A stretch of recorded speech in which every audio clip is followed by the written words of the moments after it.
Alright, so in this one we're going to update the way these featured images work just a little bit by using Bootstrap and CSS stuff.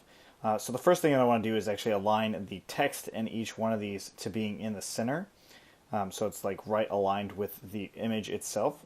So let's go back into Sublime Text. And what we see in our home.html is for each class right here, we're just going to add the class of text.center. And if we refresh, that actually center aligns the text. We can do the same thing with an image as well by adding the class center-block. And we want to do it to the default as well. Now this might not change a whole lot, so if I refresh, it doesn't look like it's very subtle as far as it changes. And it might not actually change anything because text.center might actually change everything. But when it comes to images, you want to make sure that you're using center block. So if I get rid of that, it should actually bring it back, but it's not. But center block is actually bringing it right in the center, depending on how big that image is and how big the container is. But let's bring text.center back. All right, cool. So the next thing is actually I want to update the size of the images, or at least set the max height for them. So I'm going to make a new class, my own custom class called img.featured, and I'm going to put this in here too. So maybe img-featured match. So I'm following the general Bootstrap convention for classes, or the naming convention for classes, for this specific class that we want to do. So what I want to do is actually bring these classes, if I go to inspect element, and so I want to bring it down a little bit. So I'll say max.height, and let's say 80 pixels. And what that does is it actually changes the height of the image itself. So we want to do that with the other ones as well. The width is already being updated because of image responsive, but the height is not. So that's what we'll do here. And with image featured match, we're going to add this into our styles. So if we look back at our base.html, we have this block here called block style. So we're going to use that one. And we'll come in here and do block style. And then in block. And I'm going to put a style tag above and below this block because we are going to want the auto completion that Sublime Text provides, but the style tag is actually not doing anything because it's outside the block.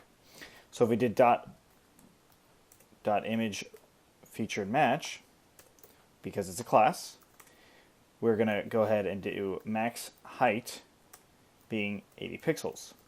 And while we're at it, I'm going to say max width is also 80 pixels. So we refresh in here, and now all of the images are at least closer in size. They're not perfect, but they are closer in size. But something I do want to change is if it goes small, like when it's at this height, I want it to be completely full. I want the screen to be completely full of that image. So to do this, we have to use what's called a media query for styles. So if I did @media, then I say minimum width. So the minimum width that we want to use, in this case, is going to be 768 pixels. And then we want to put this image featured inside of that. So if the minimum width is 768 pixels or greater, if it's greater than that, then it's going to change that featured match size. So now if I actually collapse it down, it changes that featured size image to being nice and big for us, which is really cool. All right, cool. All right, so since we have this, we might want to use this image featured match somewhere else. We might not want to just have it in this one page. We might want to add it to our own CSS. So let's go ahead and do that. In Static and Pro, we have this custom.css here, and we had this other class called text align center, which of course if you just did text center, that actually works. So depending on how far you've been following us, that's something that we don't actually need anymore, which is what I'll delete. But first we want to go back into our home, and I'm going to cut out what we just did, put into custom CSS, delete this one, save this, and now we need to actually update our styles. So I'll do python manage.py, collect static, so all of our style sheets will be updated here. And it just did the custom.css one, that's good. So we run it, and we come back in here, and if we collapse it down, it does it again. Cool. So that's working exactly as we want. So that's just a little bit more customizing. As far as matches are concerned, you might be wondering why it's not perfectly aligned.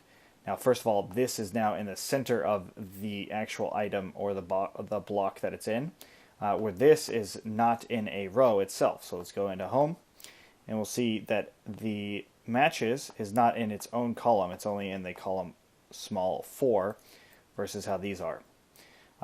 If that's not that clear, what you would do here is just say div class equals to column small 12. And that's now going to move in a little bit, just like these other ones. And of course, if we did text center, it would move it right in the center as well. But we're going to leave it on the side.